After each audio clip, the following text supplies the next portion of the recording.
Yo tout le monde, c'est Hiti, je suis tahitienne et j'adore voyager. Aujourd'hui, on est à Ericeira, c'est une ville de surfeurs. Et du coup, là, il y a de trop beaux tubes et de trop belles vagues, mais il fait trop froid pour aller se baigner, c'est dommage. Et du coup, là, on est à Mirador, c'est le Mirador de Ericeira. C'est juste sur la route qui longe les plages et c'est hyper magnifique. Il y a une petite balade en plus, c'est trop cool.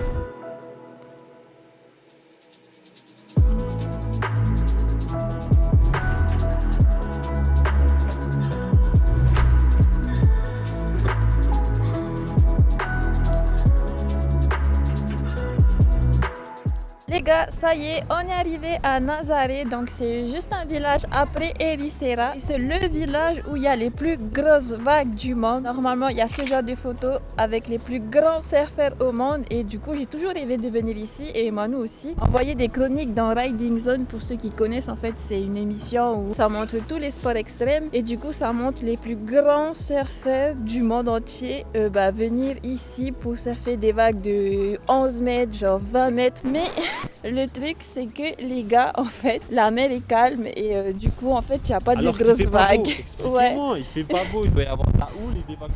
Du coup, on n'aura pas l'occasion de voir des grands surfeurs aller surfer des grandes vagues. Les gars, là, on voit un monument avec un cerf et du coup, c'est parce qu'en fait, il y a une histoire avec un cerf parce qu'il y avait un chasseur qui était venu ici et en fait, qui chassait un cerf et finalement, en fait, le cerf est tombé d'une falaise et du coup, le chasseur, il s'est réfugié ici et sur ce truc-là, on explique l'histoire et aussi la vague la plus grosse jamais vue à Nazaré, elle était de 30 mètres.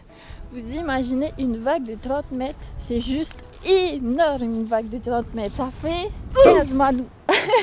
Parce que Manu, il fait à peu près 2 mètres. Du coup, là, on va au phare pour voir justement la vue sur les vagues. Ça y est, on est arrivé au fameux phare où en fait, on voit les grosses vagues. En fait, on voit les photos de surfeurs qui prennent les grosses vagues.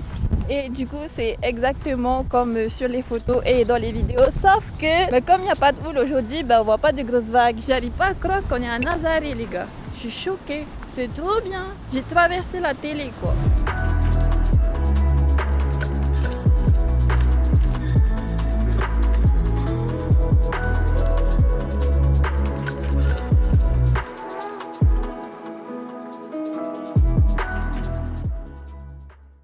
Les gars, vous vous demandez sûrement comment ça se fait que je suis sur une balançoire.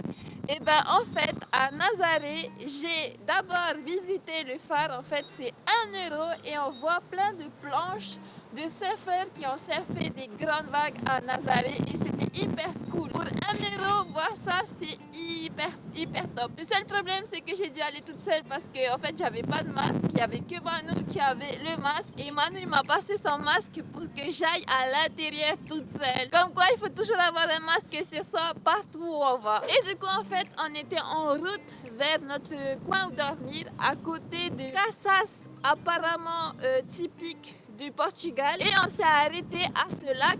Donc, c'est le lac d'eau Hervedera. Normalement, il y a une buvette et des WC, mais comme vous le voyez, il n'y a personne à part nous et du coup, c'est hyper cool. Ouais. On est tout seul parce que hors saison, c'est fermé.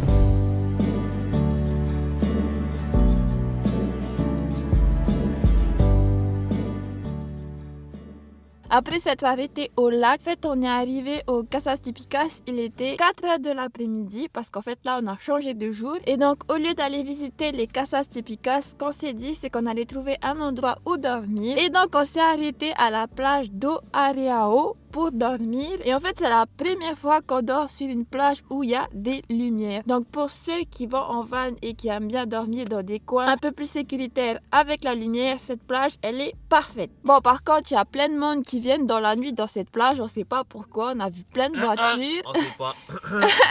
Bon, ça nous a pas dérangé. On a quand même assez bien dormi parce qu'en fait il a plu, il fait pas très beau en ce moment et le seul inconvénient de cette plage c'est qu'on n'a pas une superbe vue sur la mer. En gros en fait il y a des dunes qui séparent la mer du parking, donc en fait les dunes elles sont tellement grande qu'on voit pas la mer quoi. Il y a juste ça qui est chiant. Et donc dans les prochains vlogs, on va aller visiter les Casas Típicas. Donc abonnez-vous juste en dessous. Si ce vlog vous a plu, n'hésitez pas à laisser un gros pouce bleu comme d'habitude. Et en attendant, je vous fais des bisous.